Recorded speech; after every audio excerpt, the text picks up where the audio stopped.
Assalamu alaikum wa rahmatullahi wa barakatuhu. Bismillah, alhamdulillah, wa salat wa salam ala rasulillah.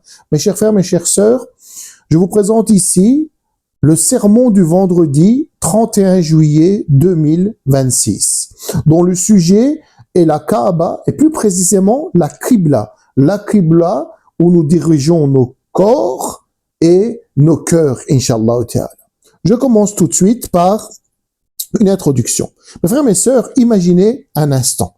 En ce moment même, des millions de musulmans aux quatre coins du monde sont en train de se tenir devant leur Seigneur Allah Jalla Jalaluhu. Certains prient dans une immense mosquée, d'autres dans une petite salle de prière, d'autres dans leur maison, dans leur lieu de travail, dans un aéroport, au bord d'une route ou dans un parc.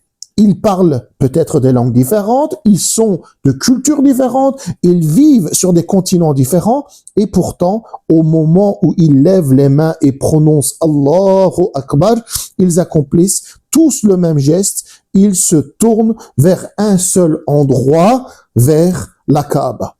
N'est-ce pas un immense miracle d'unité ? Aucune organisation humaine n'a jamais réussi à unir autant de personnes autour d'un même objectif plusieurs fois par jour depuis plus de 14 siècles. Et pourtant, chaque jour, 5 fois par jour, la communauté de Mohammed, sallallahu alayhi wa sallam, se rassemble spirituellement autour d'une même direction. Mais permettez-moi de vous poser une première question. Pourquoi nous tournons-nous vers la Kaaba? Est-ce que parce que les pierres de la Kaaba possèdent un pouvoir particulier? Est-ce que parce qu'Allah se trouve à cet endroit? Bien sûr que non. Allah n'est contenu ni par un lieu, ni par une direction. Alors pourquoi? Parce qu'Allah a voulu que cette maison bénie devienne le symbole de notre obéissance, de notre unité et de notre attachement à lui. Nous allons voir pour ça la sourate Al-Baqarah, 144e verset, où Allah Jalla Jalaluhu nous dit ceci: certes, nous te voyons tourner ton visage vers le ciel. Il parle à qui? Au meilleur des hommes, Mohammed Mustafa sallallahu alayhi wa sallam. Nous te faisons donc orienter vers une direction qui te plaît. Tourne donc ton visage vers la mosquée sacrée. Où que vous soyez, tournez vos visages dans cette direction. Par ce verset, Allah Jalla Jalaluhu a choisi la Kaaba comme qibla de tous les musulmans jusqu'au jour de la résurrection. Depuis ce jour, chaque croyant, où qu'il vive sur cette dunya, sur cette terre, proclame plusieurs fois par jour: mon Seigneur est un, mon prophète est Mohammed sallallahu alayhi wa sallam, et je fais partie d'une seule communauté. Mais réfléchissons ensemble, mes frères et sœurs. Aujourd'hui, trouver la Qibla est devenu extrêmement simple. Il suffit de sortir son téléphone, une application nous indique immédiatement la bonne direction. Mais la véritable difficulté n'est peut-être plus de trouver la Qibla au jour d'aujourd'hui. La véritable difficulté est de retrouver son cœur. Car il est possible de savoir exactement où se trouve la Kaaba, tout en ayant un cœur perdu dans la préoccupation de ce monde. Pendant la salate, certains pensent à leur travail, d'autres pensent à leur étude, d'autres pensent aux factures, d'autres pensent à leur smartphone. Le corps est bien devant Allah, mais le cœur est ailleurs. Alors, avant d'aller plus loin, je voudrais que chacun d'entre nous prenne quelques secondes pour se poser cette question. Lorsque je me tourne vers la Kaaba, est-ce que mon cœur se tourne lui aussi vers Allah? Car aujourd'hui, nous n'allons pas seulement parler de la direction de notre corps, nous allons parler de la direction de notre cœur. Et oui, mes frères et mes sœurs, la Kaaba n'a pas toujours été la Qibla des musulmans. Je vais faire une petite parenthèse là-dessus. C'est une chose que beaucoup peut-être ignorent. Au début de l'islam, le prophète Mohammed Mustafa sallallahu alayhi wa sallam et ses compagnons priaient en direction de Bayt al-Maqdis, la mosquée Al-Aqsa à Jérusalem, pendant environ 16 à 17 mois après l'hégire à Médine. Parce qu'Allah, on avait décidé comme ça. Le croyant n'agit pas selon sa propre volonté. Il agit selon ce qu'Allah lui demande.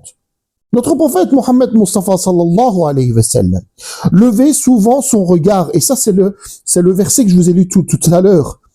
Il levait souvent son regard vers le ciel, espérant qu'Allah lui accorde la qibla de notre père Ibrahim alayhi salam, le bâtisseur de la Kaaba.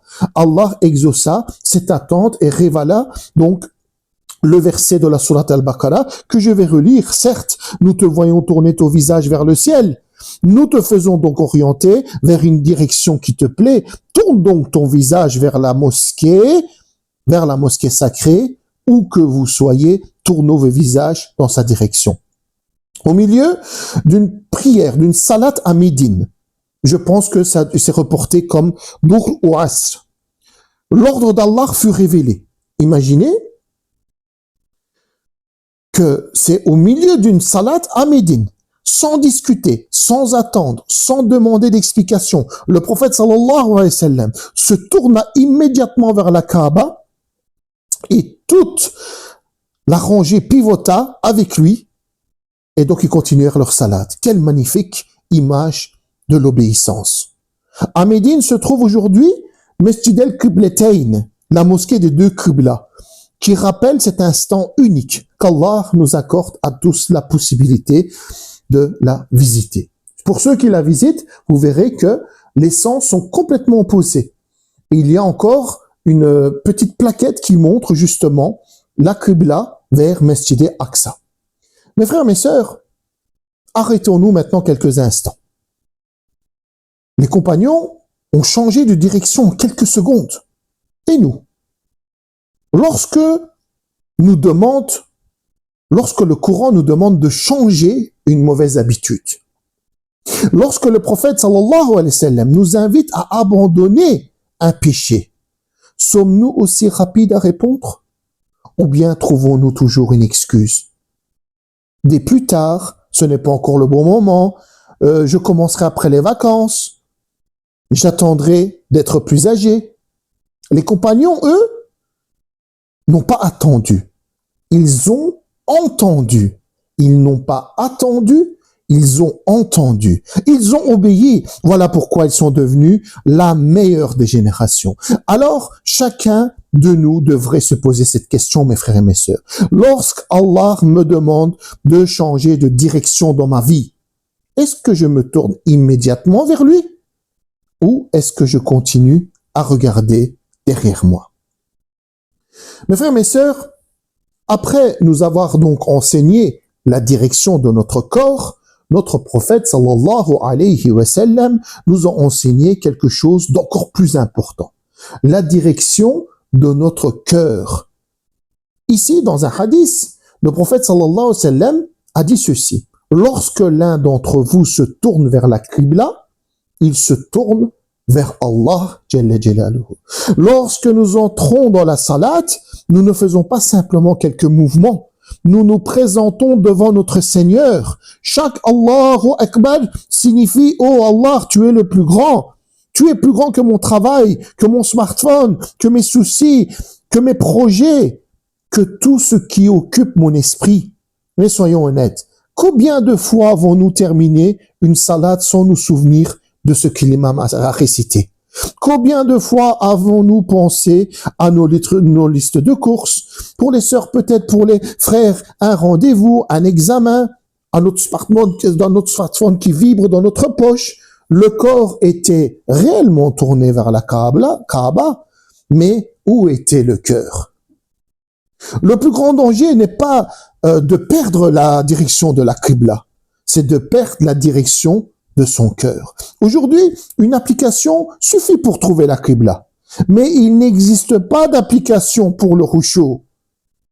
Le recueillement ne se télécharge pas, il se construit, il se prépare, il s'entretient. Avant même de dire Allahu Akbar, en prenant conscience que nous allons rencontrer le Seigneur des mondes, Ya Rabbal Alamin. Mes chers frères, mes chères sœurs, je voudrais maintenant que chacun fasse son propre bilan. Posez-vous simplement cette question, en commençant par moi. Quand ai-je accompli pour la dernière fois une salade dont je suis sorti en ayant réellement senti que j'avais parlé à Allah Jalla Jalaluhu? Prenons quelques secondes, car cette réponse, personne ne la connaît, sauf vous et Allah Jalla Jalaluhu. Imaginez maintenant que ce soit votre dernière salade. La prierez-vous avec la même distraction ou donneriez-vous tout ce que vous avez pour qu'elle soit la plus belle de votre vie? Nous ignorons quelle sera notre dernière salade. Quand elle sera? C'est peut-être celle de demain, c'est peut-être celle de ce soir, c'est peut-être même celle que nous venons d'accomplir. Alors, pourquoi attendre pour embellir notre relation avec Allah? Car la Qibla n'est pas seulement une direction vers laquelle nous tournons notre visage. La véritable Qibla, c'est un cœur qui choisit Allah avant toute chose. Mes frères, mes sœurs, notre prophète Mohammed Mustafa sallallahu alayhi wa sallam nous enseigne une autre dimension de la Qibla. Il dit, celui qui prie comme nous, se tourne vers notre Qibla et mange ce que nous abattons, celui-là est sous la protection d'Allah et de son messager. La Qibla n'est pas uniquement une direction, elle est un symbole, celui d'une communauté qui adore un seul Seigneur. Aujourd'hui, nous voyons parfois des divisions de nationalité, de culture, d'opinion, parfois même entre des personnes qui prient côte à côte dans la même mosquée. Pourtant, lorsque l'imam prononce Allahu Akbar, plus personne ne regarde à droite ni à gauche. Tout le monde regarde dans une seule direction. Allah ne nous demande pas d'être tous identiques, mais il nous demande d'avoir une même direction. Et si cette direction est bien plus qu'un point, et cette direction est bien plus qu'un point sur une carte, c'est notre Créateur, c'est Allah Jalla Jalaluhu. Lorsque je sors de la mosquée, est-ce que je continue à préserver cette fraternité? Ou est-ce que je laisse mes paroles et mes disputes détruire ce que la prière, ce que cette salade vient de construire? À quoi sert de prier épaule contre épaule si nos cœurs restent éloignés? La Qibla nous apprend ceci. Nous pouvons être différents sans être divisés. Mes frères, mes sœurs, permettez-moi de partager un récit connu dans le monde musulman. Ce n'est ni un hadith, ni un fait historique établi, mais transmis dans des récits populaires au fil des générations.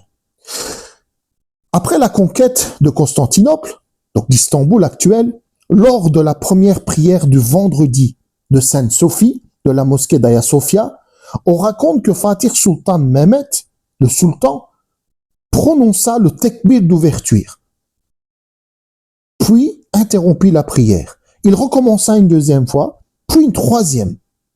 Après la salade, on lui demanda pourquoi cette situation. Selon la Rivaya, il répondit qu'il ne retrouvait pas la présence du cœur qu'il recherchait devant Allah Jalla Jalaluhu. Comme je l'ai dit, ce récit n'est pas établi par des sources historiques de référence.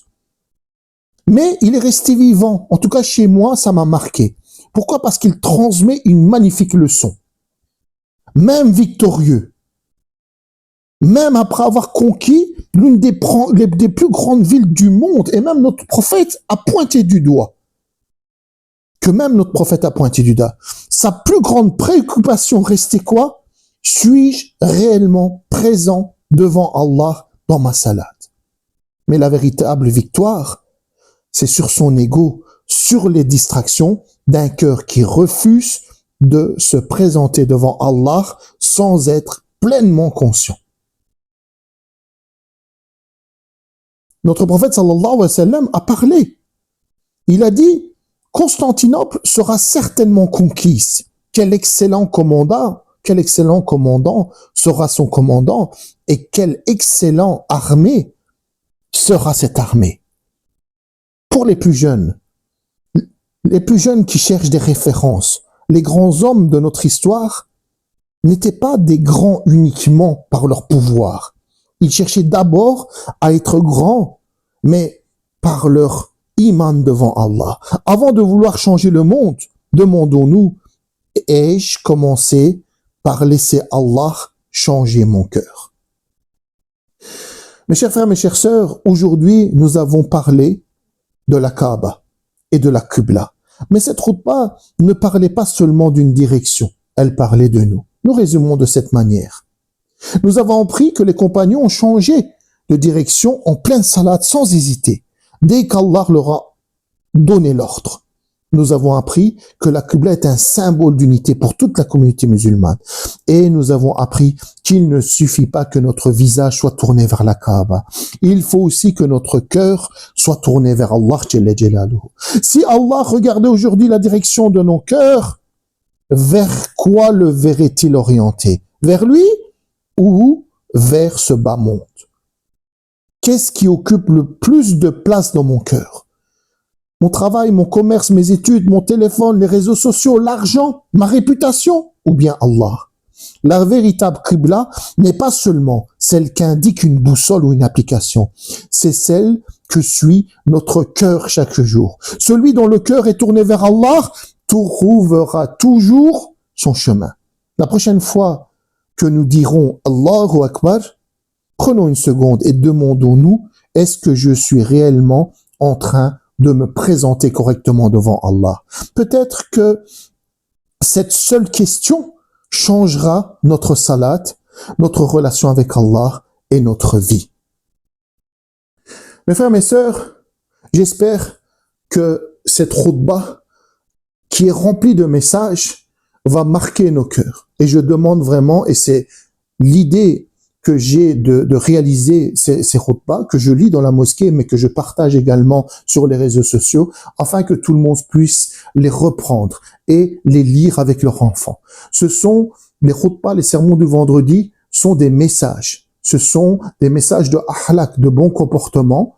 Et donc, Inch'Allah Ta'ala, je vous charge, je vous demande de passer, de transmettre, Inch'Allah, les messages vers toutes les générations. Ya Rabbel Alamin, fais de nous des serviteurs dont le corps et le cœur, sont sincèrement tournés vers toi. Accorde-nous un recueillement profond dans chacune de nos salats. Non pas par simple habitude, mais un véritable rendez-vous avec toi, Ya Rabbel Alamin. Comme tu as uni les musulmans autour d'une seule Qibla, unis nos cœurs dans la foi, la fraternité et la miséricorde, Ya Rabbel Alamin. Éloigne de notre communauté les divisions, les rancœurs et les injustices. Accorde-nous la joie de visiter la Kaaba, Baytullah, la mosquée sacrée, la mosquée du prophète sallallahu alayhi wa sallam à Médine, ainsi que Masjid Qiblatain, Masjid Quba et tous ces endroits magnifiques.